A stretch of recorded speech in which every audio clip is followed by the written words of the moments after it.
Noam Chomsky is here. He is a political activist, he is a writer, and he is a professor at MIT. He has written exclusively and lectured around the world on linguistics, philosophy, and politics. He is widely credited with having revolutionized modern linguistics. He is the author of numerous books, including American Power and the New Mandarins, and also 9/11. Here is Hegemony or Survival, his newest book. I am pleased to have him on this program for many reasons, including the fact that I get more emails about please have Mr. Chomsky on this program than anyone can ever imagine. How do you explain this phenomenal connection between you and certainly an audience of people who are user-friendly with the Internet? Well, I think people who are, there's an enormous number of people who are involved in a informal, disorganized, activist, dissident culture, and they tend to make their own connections outside the major institutional channels, which are not hospitable to them. And the Internet has become a major form of interconnection, organizing, not just in the United States, everywhere. I mean, in South Korea, for example, they recently elected a president using the Internet for organizing and communication and getting around the strong opposition of the media and the concentrated power to the popular candidates. It happens to be a very wired-up society. Well, it is. Broadband, I think, has a higher penetration in South Korea, perhaps more than any other country except Singapore. But it's happened I mean, let's take, say, Indonesia. When the Suharto dictatorship was overthrown in 1998, a lot of the organizing, a lot of it was student activism, and it was a very harsh, brutal society, but they did succeed through Internet interconnections to organize political actions, demonstrations, other activities, and it was a major factor leading to the overthrow of the dictatorship. Well, Howard Dean, I suspect, would say that one of the primary reasons he has been able to get to this commanding position in the Democratic race for the presidency is the Internet, allowing him both to communicate and to raise money. Yeah. It's a sort of can also be a lethal instrument, but... lethal in what way? Well, I'm sure you get, I don't want to guess how many emails you get, but it can be overwhelming. Even a lot of the material that one of the problems with the Internet, I mean, it's the good part of it is it's free and open. Right, exactly. But of course that has a downside. That means that things go up that have no review or support. And they clog the system. They clog the system, and so it's a mixture. But it certainly has been an extremely effective way of allowing people to participate actively in everything from industrial societies to very repressive societies. So take, say, the World Social Forum, which is a huge enterprise, 100,000 people last year. It's mostly Internet organized. There's just no other means of intercommunication among highly diverse people. Most of them are somewhat, out of the power centers in their own societies, and this provides them a means of organizing, exchanging information, interaction. It gives them access to a far wider range of sources of information and analysis than they would get by picking up the newspapers at the newsstand, and that has major effect. Do you think regimes around the world ought to be frightened of the possibilities of the Internet? I'm sure they are, including our own government. Since the Internet was, like most modern technology, it came out of the state system. Right. We have a lot of the economy relies on a dynamic state sector. The Internet was developed in the Pentagon or somewhere. Well, it was actually places like MIT, but it came out of Pentagon funding in the Advanced Research Project Agency, the Pentagon, about in the early 60s. Right. And it remained inside the state system until the mid-90s. I think 1995 it was privatized. And since then, it's changed. I mean, before that, it was considered, in fact, it was called usually an information highway.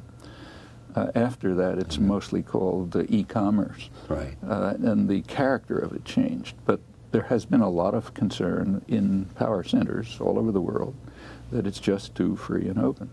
And the question is, how can you shape it and modify it so as to lead people in preferred directions, away from say, organizing the World Social Forum. Yeah, exactly. Yeah. But what, for example, are the Chinese doing about it? Do you know?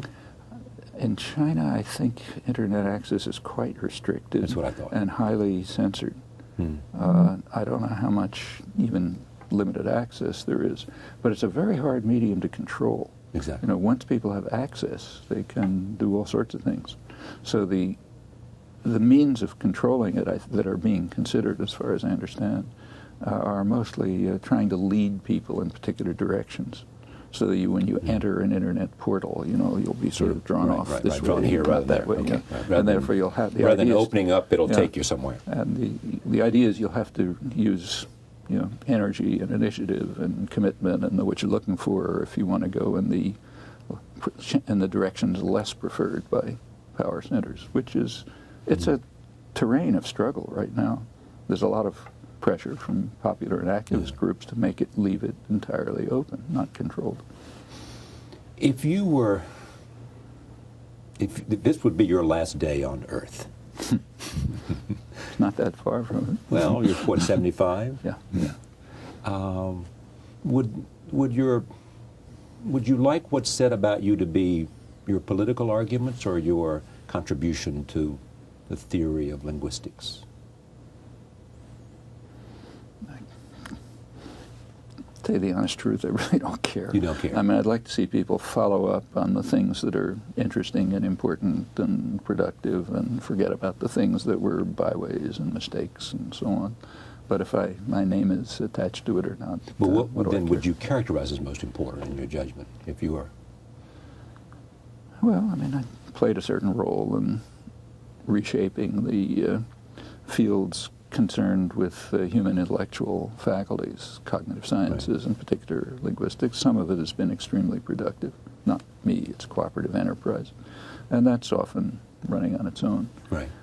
In the political domain, I would like to see people energized, participating, thinking for themselves, not subordinating themselves to systems of discipline and propaganda, either in the structure of life, and there's plenty of that, or in the doctrinal domains.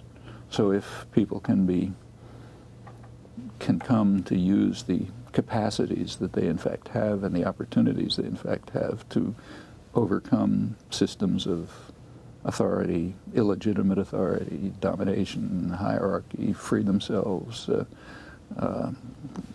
think through issues for themselves, not the way they're taught to conform, and do something about it. That's the best legacy I can imagine. Yeah. As I said to you when you said that, I know nothing about linguistics. One of many subjects I know nothing about, but especially linguistics. Is there one question in the air in that whole realm, though, that you would like most to know the answer to? Well, like everyone, I have my own personal quirks, you know, and yes, there are some questions which are big mega question. There are mega questions which are on the border of research. You can't really. They're a little beyond what you can study very much. You can pick away at them, but well, one kind of question, which is a sort of a personal obsession, is that if you look at any language is a biological system. Right. It's part of it's like our immune system or visual system, just something humans have. It's highly specific to humans. There don't seem to be any counterparts elsewhere in nature. You're in New York because of our mutual friend Edward Said, who passed away a month or so ago, correct? Yeah, and you tell me just because you're here, your sense of what would you most want to say in appreciation of him?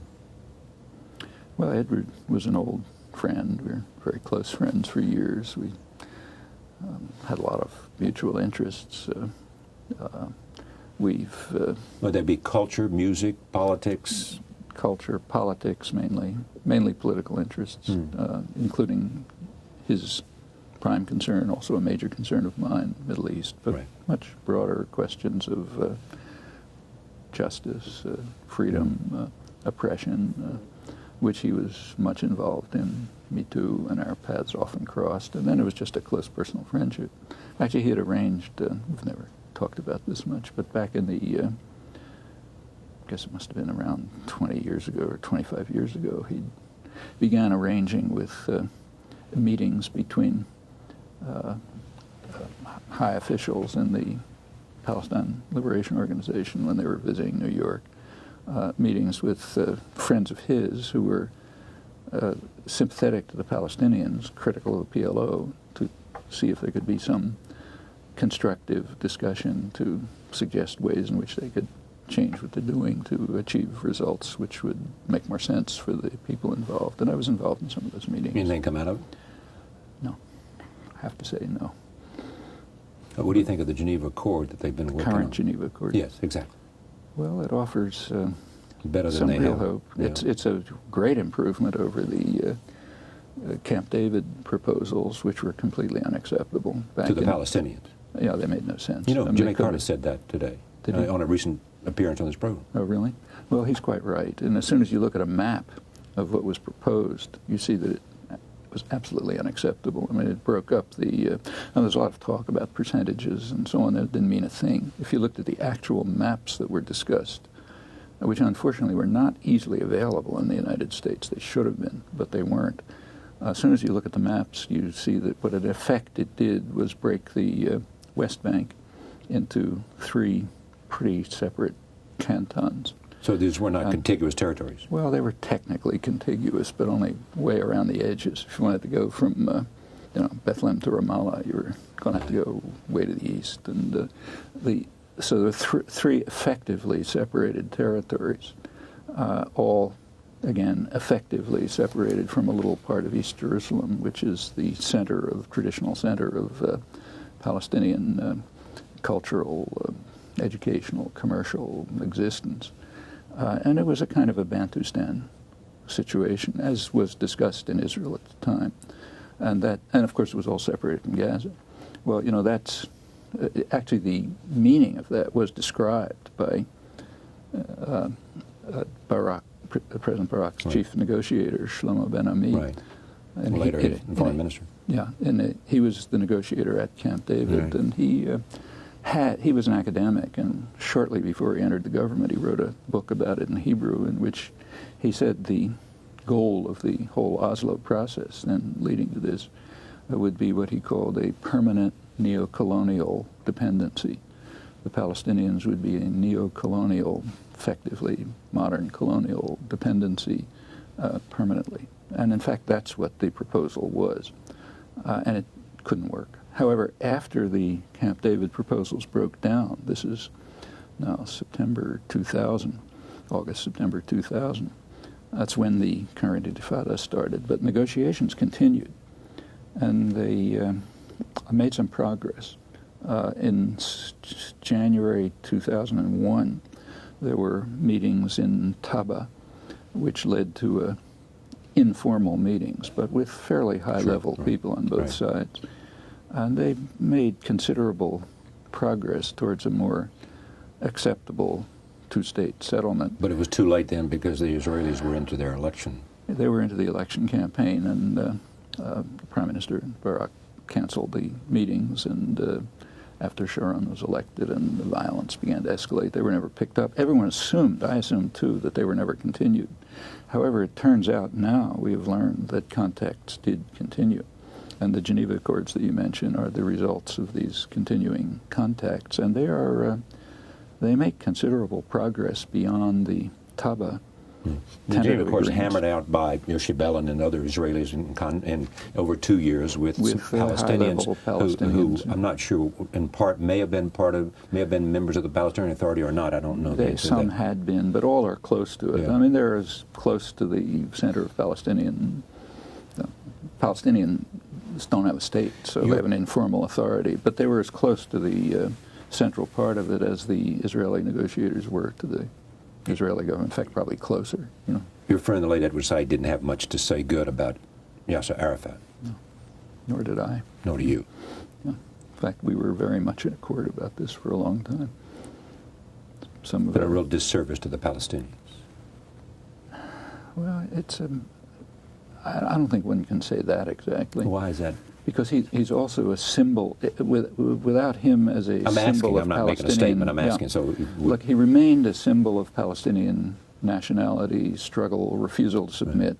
That's important. Right. I mean, whatever you may think of him personally, just serving the role of enabling people to resist harsh oppression, probable destruction, which was the goal.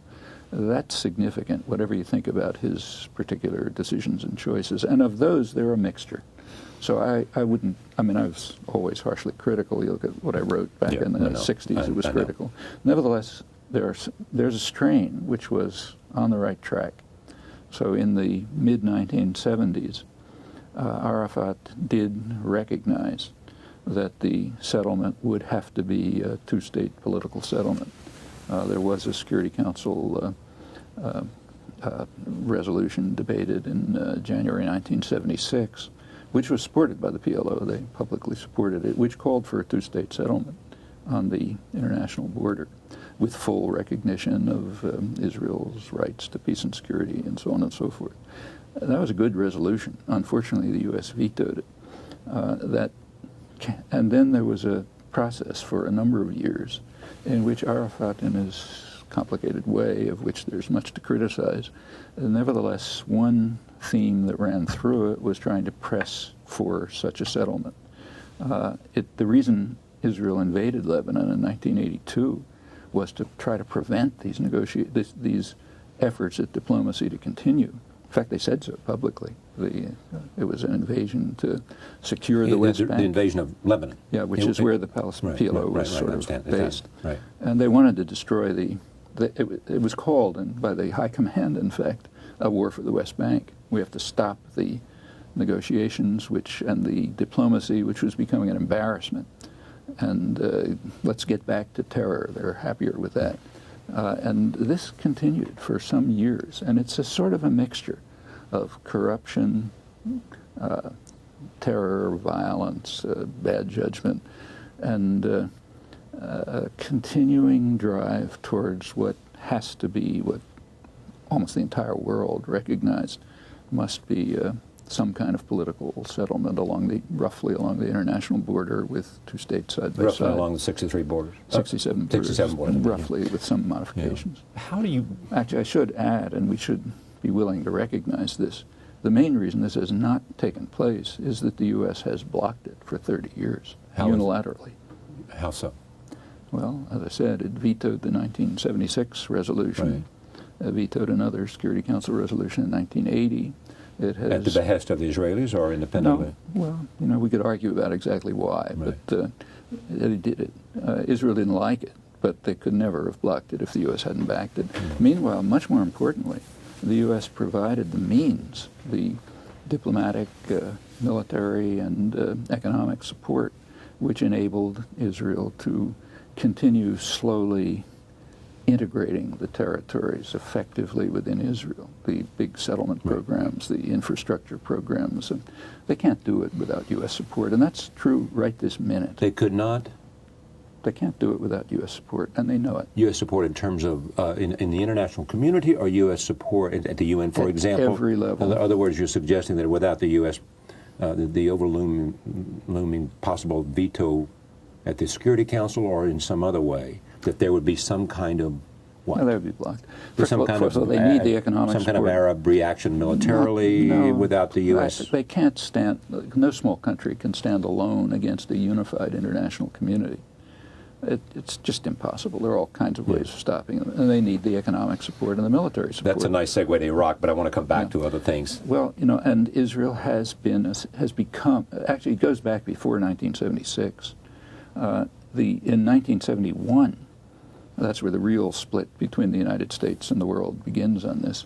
In 1971, the president of Egypt, new president of Egypt, President Sadat, offered Israel a full peace treaty in return for withdrawal from Egyptian territory. Said nothing about the West Bank, nothing about the Palestinians. A full peace treaty incorporating the main UN resolution 242, so the right to live in peace and security and so on and so forth. Right. Everything. nothing about the refugees, just in return for withdrawal from Egyptian territory. Israel discussed it. They knew that it was a possible, we have internal records and others. Actually, Yossi Beilin wrote his doctoral dissertation was in Hebrew about revealing a lot of the records and cabinet records and other discussions about this. But it was also in the public record. Now, they had discussed the question, should they accept it? Now, they had a choice, and it was a fateful choice. The choice was to accept peace with Egypt, it's the main military force, which would essentially end the military conflict. There were no other major Arab military forces. So accept peace with Egypt, still retain control of the occupied territories, have to do something about it. Because it wasn't on the table. It wasn't on the table. And integrate themselves somehow into the region. That was one choice. The other choice was to insist on expansion. And the crucial expansion at that time was not the West Bank. It was northeastern Sinai, Egyptian territory. They wanted to expand into northeastern Sinai. And there were big developments there, driving Bedouins out of their homes. And they were building a city, in fact, an all-Jewish city in northeastern Sinai. That was a choice. That, if they made the second choice, as they did, that entailed dependency on the United States, because there was going to be a situation of permanent conflict. And that was the choice that was made. I think it was a very bad mistake. But my impression was, my impression was that in fact, when we had the agreement between Egypt, 1978.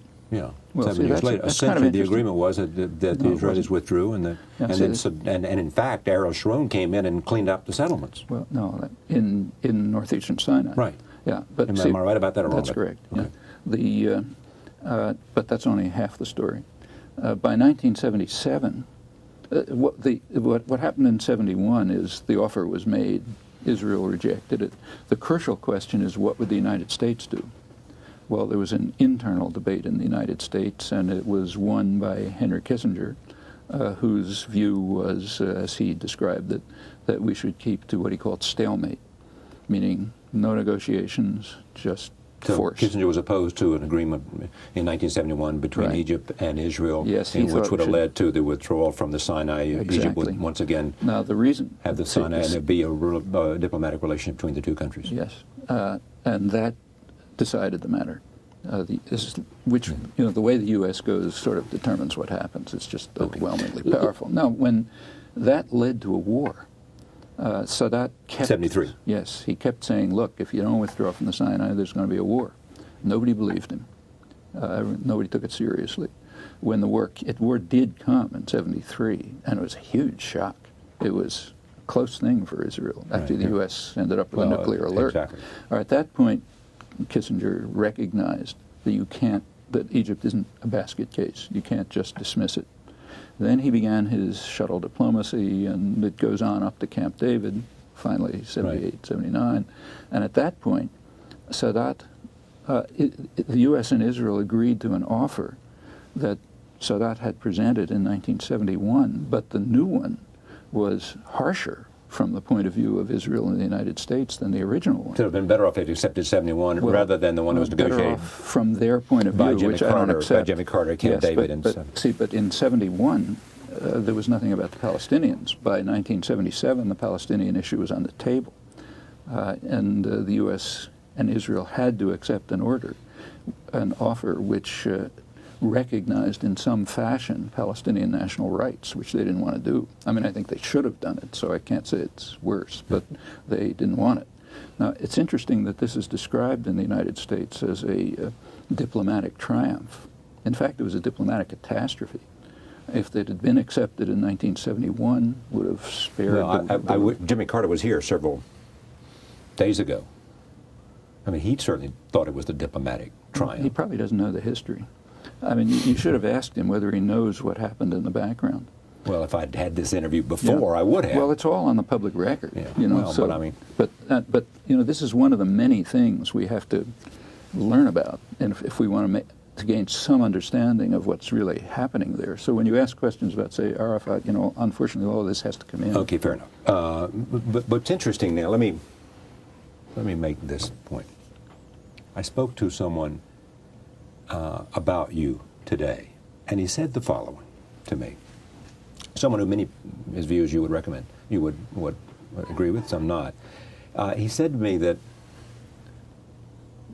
after complimenting your mind, the quality of the mind, and contributions you had made, he said that what you had done is turned American exceptionalism on its back, and that you're, for all those who believed in American exceptionalism, you had believed in exactly the opposite, whatever that is. Now let me stay with this question. On the other hand, there are people who have asked you, look, if you have such strong feelings about how wrong-headed American policy has been, why don't you leave the country? A frequent sort of thing that's thrown at people who are critical frequently. And you always say, I love this country. Yeah, well, sure. Right.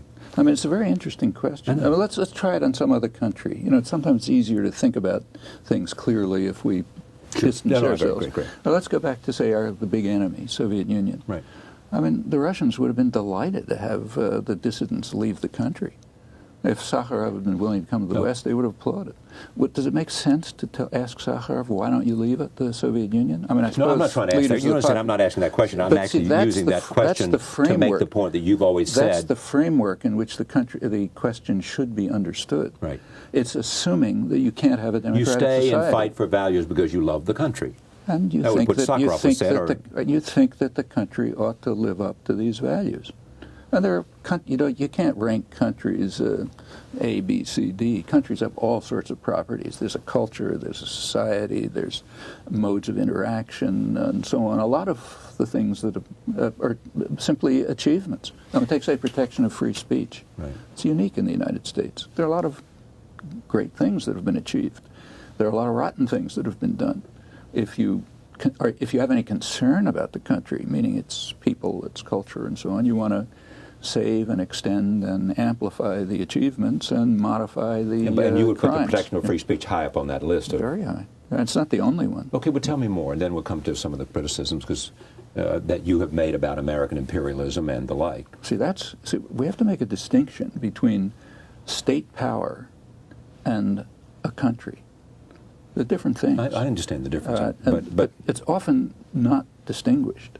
If you criticize state policy, you're not criticizing a country. I understand that too. I mean, frequently when you're traveling around the world, as I do, people say, "I love, America." I'm just having I hate the policy. I hate the policy. Sure.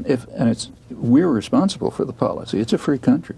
We can't say, I don't have any responsibility for the policy, because we do. We may not know about it, but then we should find out about it. And if we decide we don't like it, we should change it. In fact, take a look at the question we've just been discussing, two-state settlement. Right. About two-thirds of the American population supports the international consensus on this, and long Which has. is there ought to be a two-state solution. Roughly the 67 borders. Right. And it's kind of interesting to look at the polls. I mean, polls you find roughly two-thirds of the population saying, yeah, they support that. And roughly the same proportion says the U.S. ought to become more involved in the diplomacy. People don't know that that's a contradiction. The reason that program has not been achieved is because of consistent U.S. intervention to prevent it from being achieved. And that continues at this very moment, in fact. Okay, it is a free country. We've got a lot of freedom. That means people have the opportunity to discover its work. It's not going to come easily. It's where the Internet is helpful, to have the opportunity to discover the relevant facts and background which should show them that their position is contradictory. They must come to understand what the U.S. government role has been over the years in preventing the outcome that they want. Okay. Do you in the end then, if in fact, accept the premise that people get, for the most part in a democracy, people get the government they deserve? No, I don't. You don't? No, in fact, because not at all. Well, let me finish. Because you believe the political process is corrupt. It's not corrupt. It's what? Look. See, whenever anybody says, look to me, I know they're saying he doesn't get... It's not that simple. Right. I mean, it's not that there's robbery and stealing of elections. There is a distribution of power internal to the country, enormous disparity of economic and other power. And that influences everything that happens in dramatic ways. So many issues simply don't come up in elections. So the haves have more power than the have-nots, and therefore overwhelmingly. They're able to exercise it. In fact, it. If you really look closely, elections, they restrict themselves to issues on which the population, they eliminate issues where the mass of the population opposes a lead opinion systematically. And the population is aware of this. Say that again, I'm sorry. Well, let's take a concrete case. Right. Okay, the year 2000 election, say. Among the issues that were highest in concern to the general population are things that roughly relate to the so-called trade agreements. So deficits, overseas investment, transfer of jobs, lots of topics like that. Right at that time, there was a plan for an international hemispheric conference at Quebec, Hemispheric Summit, a few months later, which was intended to extend the NAFTA-type agreement to the whole hemisphere. Now, these are issues of enormous concern to people. Did it come up in the election? No. And there's a reason why it didn't come up in the election, and it's consistent. On those issues, the public tends to oppose policies on which there is an elite consensus, and therefore it doesn't come up in elections. Well, that's part of the reflection. But I mean, let me just make sure I understand. How do you stand yourself on the NAFTA agreement? I agree with the general population. I think if you agree with the general population whose view is critical of it because it's the wrong agreement. If you go back to 1990, 10 years ago, when the NAFTA agreement was coming along, there were serious critical analyses of it, which were in favor of a North American free trade agreement, but not this one. The analyses came from the labor movement. They came from Congress's Research Bureau, the Office of Technology Assessment.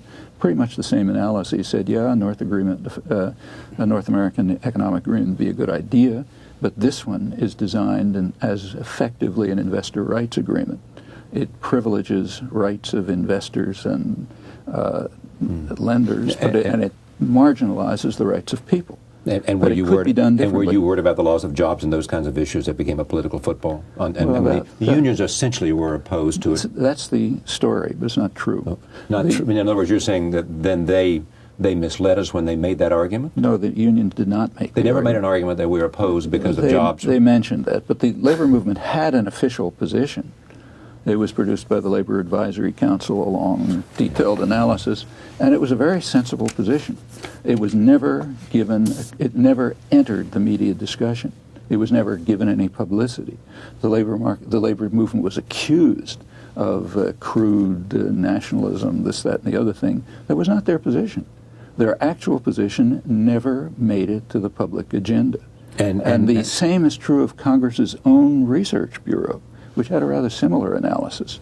Yes, in favor of a NAFTA-style agreement, but not that one. It's kind of interesting that a few days ago, the Carnegie Endowment released an analysis of NAFTA, saying a fairly critical analysis. It was reported in the press, making some proposals as to how it should have been done. And those proposals, though they didn't say so, happen to be very similar to those that were proposed by the labor movement and Congress's Research Bureau 10 years ago, but didn't enter the political discussion, was not mentioned in the media, for example. Well, this is only one example of which there are numerous ones. Basically saying that what you argue is that people are not getting the information they need to make wise choices. They aren't, nor in fact are they given the choice. They aren't given the choice. The choice between who are the two parties nominated in an election. No, that they have, but the two parties represent essentially the same concentration of interests. Look, concentration of economic power. Look, the United States is essentially a one-party state. It has two factions of the business party. In fact, one of the leading political science analyses of the nature of the U.S. party system by a fine political scientist at the University of Massachusetts, Tom Ferguson, is what he calls the investment theory of politics. But investors get together to invest to control the state. Well, let me ask you this. Let's take 2 or 3 countries where you and I know, okay? Yeah. We have 2 parties in the United Kingdom, right? Mm-hmm. We have the Tory Party and the Labour Party. Would you say the same thing about them? Essentially? It depends when. Today it's close to true. Okay. In France, you have a socialist party and the Chirac Gaullist party. Essentially the same. I mean, not a whole lot of differences there. I mean, they have 35-hour week. Differences, but in Spain, we have Socialist Party. You know? Well, I would suggest we take... Is it any different in any of those countries in terms of how much difference there is between the two parties? Because let me make this argument. Let me make this argument with you and just get the... Essentially, in most countries, the battle in politics is for the center, is it not? In most places. Now, that doesn't mean that... That's simply not true. I mean, there are countries that have a much more lively democratic culture. So let's take a country that has a really lively democratic culture, much more than we do. Like? Brazil. Okay. Brazil is a rich, potentially rich, important country. Yeah. In Brazil, something just happened recently which should humiliate us. They give us a real lesson in democracy. In Brazil, popular movements, large-scale popular movements, which had been developing over 20 years, reached a scale where they were able to elect a populist president over the opposition of highly concentrated capital and media concentration. Okay. We can't even dream of that. Well, that's a functioning democratic culture. But let me stop you for a second. Let me just get a couple of questions in. Number one, I asked that question recently of Gary Wills was here. Mm-hmm. You know, why haven't we seen in the United States more success by a powerful coalition, essentially coming from the left, but not necessarily defined by what the conception, traditional conventional wisdom might be of the left, of labor, minorities, poor, we have black and white. We have seen it. What was it the last time you saw it? A number of times. We saw it in the 60s. That's where the Great Society programs come from. We saw it in the 30s. That's where the New Deal comes from. And in fact, this is a battle that goes back to the origins of American history. You know, the original constitutional framework, the way Madison... The author of the Great Society programs was Lyndon Johnson. That's right. And the programs are not initiated by leaders. That's a serious misunderstanding. Well, those programs were initiated primarily by people who actually, many of them who'd served with FDR. See, that's a serious misinterpretation, I believe, of the way the political system works. Leaders may sign their names and they may push programs, but they do it because a popular constituency is compelling them to do it. That's the way changes take place. I mean, if there's a large-scale popular movement and there are pressures, there'll be somebody who'll say, "I'm your leader." But, I'll sign since it. you've made the Great Society... And what happened in the programs that came out of the so-called Great Society were the result of popular ferment and activism and changes that were taking place, significant changes that were taking place in the 1960s, which very much democratized the society. Okay. And it led to these programs. Since then, there's been an enormous counterattack from business sectors trying to beat it back. And that's the course of history. You know, it's the same with the civil rights movement. It was the same with the labor movement. But let me make this point about Lyndon Johnson, because a lot of other things, and I want to say that we're 42 minutes in, we're doing an hour with you, and I want to invite you back, because inevitably people are going to say to me, you know, you could have gone for 2 or 3 hours, and you know, or they will say you interrupted too much, or they'll say a lot of other things, and I do want to hear from you, and many people saw Lyndon Johnson, you know, as a man who was too beholden to economic interest. In terms of how he achieved his own wealth, and in terms of a whole range of things, whether it was brown root in Texas, or whether his relationship with a whole lot of institutions. But you were saying that he responded the way he did to Great Society programs having to do with medical care, having to do with poverty, having to do with a whole range of issues. He responded and to civil public rights pressures. Because the public pressure was there. The same was true of John F. Kennedy. I'm willing to argue with you that Lyndon Johnson responded in part because that was where his heart was, and his sense of legacy in terms of what had influenced him. Yeah. You know, See, and secondly, some of the things that John Kennedy responded to, he saw his opportunity in history, in a sense, to show that he could get these things enacted, because that was his principal skill. See, we're not disagreeing. We're talking about different topics. Okay. Let me move. The topic that you're talking about is individual personalities. So the individual personality, Lyndon Johnson, what was going on in his mind. The topic that I'm talking about is how popular movements develop, create their own programs, press for them, finally often get somebody to initiate them. Those are different questions. Okay, and I may agree with you, actually. I mean, I look with great interest in what's happening in Brazil. Yeah. And here. It's happened here. That's why do we have freedom of speech? I mean, freedom of speech is not in the Constitution. It's not in the Bill of Rights. In fact, up until the 1960s. In fact, the legal battles about freedom of speech are mostly in the 20th century. And there was no real legal protection for substantial freedom of speech, actually, until the 60s. In the 1960s, the Supreme Court finally, first in the course of the Civil Rights Movement, then later in the decade, finally realized a level of legal protection of freedom of speech that, to my knowledge, doesn't exist in any other country.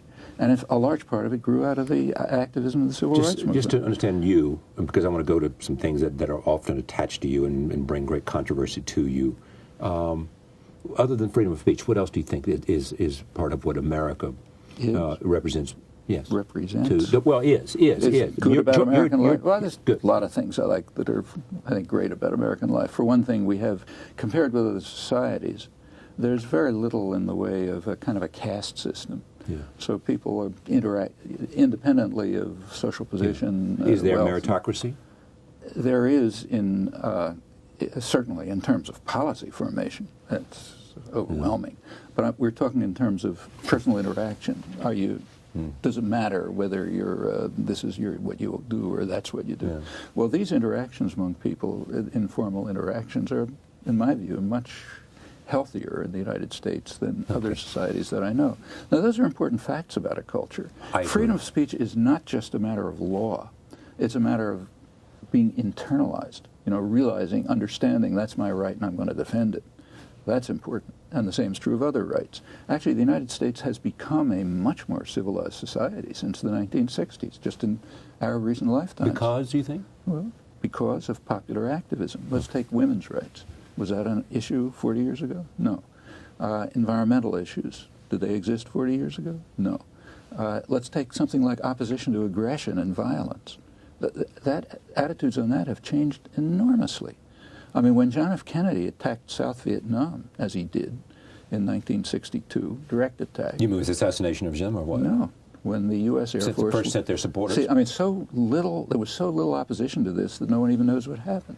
But if you look back at the record, the historical and documentary record, it's not controversial. Yeah. In 1962, Kennedy sent the U.S. Air Force to start bombing South Vietnam. They did it in South Vietnamese planes with Vietnamese markings, but it was U.S. pilots and U.S. equipment, thin cover. He authorized the use of napalm. He started the crop destruction programs to keep food from the indigenous rebels. Wait a minute, he started driving no, the wait a minute, but I got... Look, this is a war. Was there any protest? No.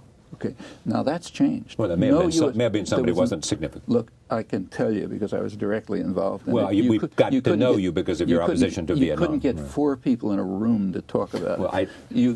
I'm not arguing about this. But this is important about the country. It was 4 or 5 years before a significant popular movement developed opposing an aggressive war against another country. Let's fast forward to today. Right. In this year, there were huge popular protests before the war was officially launched. That's a tremendous change in consciousness. And why do you think that change took place? Because of the 60s? Because as it breathes, it gets wider and stronger? And the change took place because a lot of people worked very hard to make it change place. The same is true of civil rights, of women's rights, of environmental issues, and so on. That's the way changes happen. The same thing happened in Brazil. The popular movements developed that way, not by some leader saying, I agree with you. I do agree with you on that. I'm not arguing that. But the interesting thing about Brazil now, which is worthy of a program here, and he is somebody that I've heard him speak and would like to see him at this table, is he is disappointing some of his followers there because of some positions he's taking having to do with the rainforest and other issues. You know why? Why? Because there are... How come you know so much about everything? Well, check it and see if it's right. No, I'm not trying to persuade you or anyone else. No. Here's what I think, and I think if you investigate this, what you'll find. All right. Over the last 20 or 30 years, in part as a reaction to the democratizing tendencies of the 60s, which were worldwide. Right. They were dramatic here, but also elsewhere. There's been a backlash. Part of the backlash, it's taken many forms. One of the forms it's taken is international economic arrangements, which are virtually designed to undermine democracy. what's called in the rest of the world neoliberal arrangements. Here it's called free trade, but it's not free trade. The array of international arrangements that's sort of formalized in the World Trade Organization. Those measures, if you look at them, it is well understood that they undermine democracy. One of the first measures that was taken in the early 70s, initially here, but then everywhere, was to free up flow of financial capital. Right. I need to move on only because I got a few minutes. That's my point. Well, just once, I won't try to explain anything, but let me just say that if you look at these arrangements, you'll find that they undermine democracy and they place countries in a stranglehold in which they cannot follow the policies of the overwhelming majority. And that's what's happening in Brazil, and that's why Lula's disappointing his constituency. Okay, fine. I'll move on. I talked to someone else, knowing that you were coming in. They said, you know, I was in Iraq recently, and I met no Iraqi who said the war was a mistake. Lots of them in the idea of overthrowing Saddam, even now. And many of them wish the United States would leave. Many of them are terribly disappointed, upset, opposed to the way things are going. But this person said, I didn't meet anyone. Tell me how you feel about the use of American power in overthrowing Saddam. Was it because it violated your own sense of international law? Was it because that we didn't have, it wasn't a UN initiation? I'm not going to be able to answer the question because the assumptions are wrong. Okay, go ahead. The United States was not in favor of overthrowing Saddam Hussein.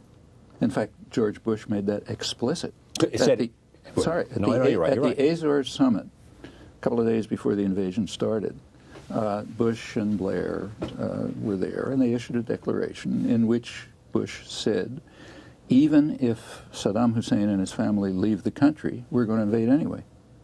And in fact, that's consistent with a long-standing U.S. policy.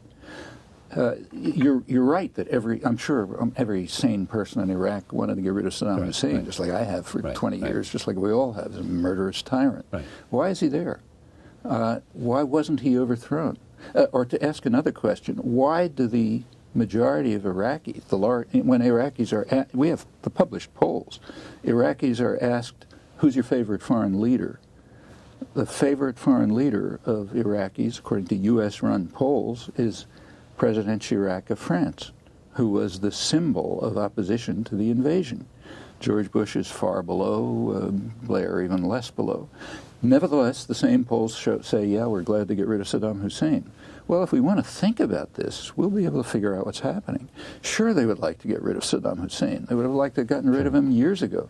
I mean, in 1991, they almost did get rid of him. But the U.S. supported Saddam so that he could crush the rebellion, which probably would have overthrown him.